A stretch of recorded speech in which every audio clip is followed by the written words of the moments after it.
Hello friends, எல்லோரும் எப்படி இருக்கீங்க? இன்றைக்கி நம்ம வீடியோவில் லஞ்சுக்கு கொடுத்து அனுப்புறதுக்கு ஒரு சூப்பரான ரைஸ் ரெசிபி தான் நம்ம பார்க்க போகிறோம்.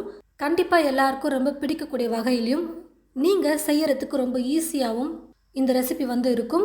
லஞ்ச் பாக்ஸுக்கு கொடுத்து அனுப்புறதுக்கு ஒரு சிம்பிளான ரைஸ் ரெசிபி எப்படி செய்கிறதுன்னு பார்க்கலாம். ஸ்டவ்வை பற்ற வச்சுக்கிட்டு ஸ்டவ் மேலே ஒரு கடாய் வச்சுட்டு கடாய் நல்லா சூடேறினதும் 1 டீஸ்பூன் கடலைப்பருப்பு, 1 டீஸ்பூன் உளுத்தம்பருப்பு, 1/2 டீஸ்பூன் எண்ணெய், காரத்துக்கு 2 வரமிளகாய் சேர்த்துக்கிறேன். நான் எடுத்துருக்கிற மிளகாய் ரொம்ப காரமாக இருக்கும், அதனால் 2 மிளகாய் மட்டும் நான் சேர்த்துக்கிறேன். இந்த 3 பொருளையும் ஸ்டவ்வை லோ ஃப்ளேமில் வச்சுக்கிட்டே வறுத்து எடுத்துக்கலாம்.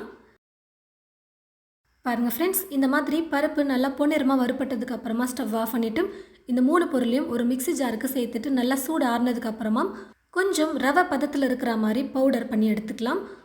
இப்போ திரும்பவும் ஸ்டவ் மேலே அதே கடாய் வச்சுட்டு கடாய் நல்லா சூடேறினதும் தேவையான அளவுக்கு எண்ணெயை சேர்த்துட்டு எண்ணெய் நல்லா சூடேறினதுக்கப்புறமா கடுகு கொஞ்சம் சேர்த்துட்டு கடுகும் பொரிஞ்சதுக்கப்புறம் 5லேருந்து 6 பல் பூண்டு எடுத்து கொஞ்சம் பொடியாக இந்த மாதிரி கட் பண்ணி வச்சுருக்கேன். அதை சேர்த்துட்டு பொன்னிறமாக வர வரைக்கும் லைட்டாக வறுத்து எடுத்ததுக்கப்புறமா ஒரு வெங்காயம் எடுத்து நல்லா பொடியாக கட் பண்ணி வச்சுருக்கேன். கருவேப்பிலை கொஞ்சம் எடுத்து வச்சுருக்கேன். இது ரெண்டையும் சேர்த்துட்டு நல்லா வதக்கிக்கலாம். வெங்காயம் ஓரளவுக்கு இந்த மாதிரி வதங்கினதுக்கப்புறமா குடமிளகாய் வந்து நான் சேர்த்துக்க போகிறேன். ஒரு குடமிளகாய் வந்து எடுத்து வச்சுருக்கேன். உங்களுக்கு எந்த கலர் பிடிச்சிருக்கோ அந்த கலர் நீங்கள் சேர்த்துக்கலாம். அதே மாதிரி உங்களுக்கு எப்படி பிடிச்சிருக்கோ அந்த மாதிரி நீங்கள் குடமிளகாயை கட் பண்ணிக்கோங்க. இன்னும் நல்லா நீளமாக வேணாலும் கட் பண்ணிக்கலாம், அப்படி இல்லைனா பொடியாக கட் பண்ணி சேர்த்துக்கலாம். உங்களுக்கு எப்படி பிடிச்சிருக்கோ அந்த மாதிரி கட் பண்ணிக்கோங்க. கொஞ்சம் லைட்டாக 1 நிமிஷத்துக்கு எண்ணெயில் குடமிளகாயை வதக்குனதுக்கப்புறமா 1/4 டீஸ்பூன் மஞ்சள் தூள் சேர்த்துட்டு கூடவே காய்க்கு தேவையான அளவுக்கு மட்டும் உப்பு சேர்த்துட்டு நல்லா வதக்கிக்கலாம்.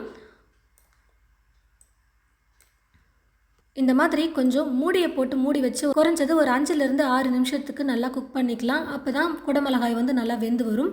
இந்த மாதிரி மூடியை போட்டு மூடி வச்சு குக் பண்ணிங்கன்னா அதில் தண்ணி விடும்பொழுதும் காய் வந்து நல்லா சீக்கிரமாக வெந்து வரும், அடி பிடிக்காமல் இருக்கும். குடமிளகாய் வந்து பார்த்திங்கன்னா இப்போ நல்லா வெந்து வந்துருச்சு.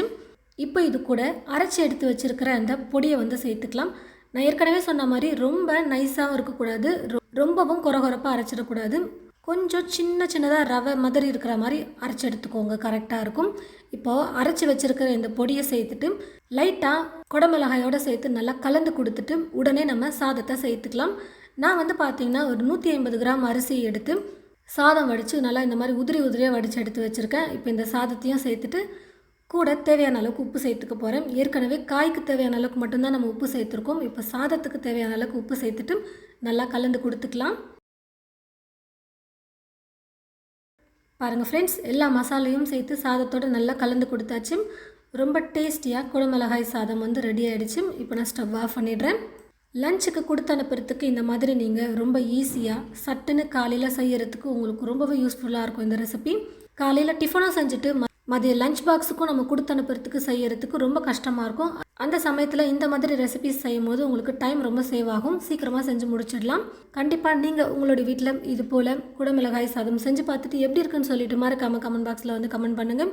இந்த வீடியோவை மற்றவங்களுக்கும் ஷேர் பண்ணுங்கள். இது போல் நிறைய ரெசிபிஸ் பார்க்க தமிழ் ஃபுட் மசாலா சேனலை மறக்காமல் சப்ஸ்கிரைப் பண்ணிக்கோங்க. கூடவே பக்கத்தில் இருக்கிற பெல் ஐக்கானை கிளிக் பண்ண மறந்துடாதீங்க. தேங்க்யூ.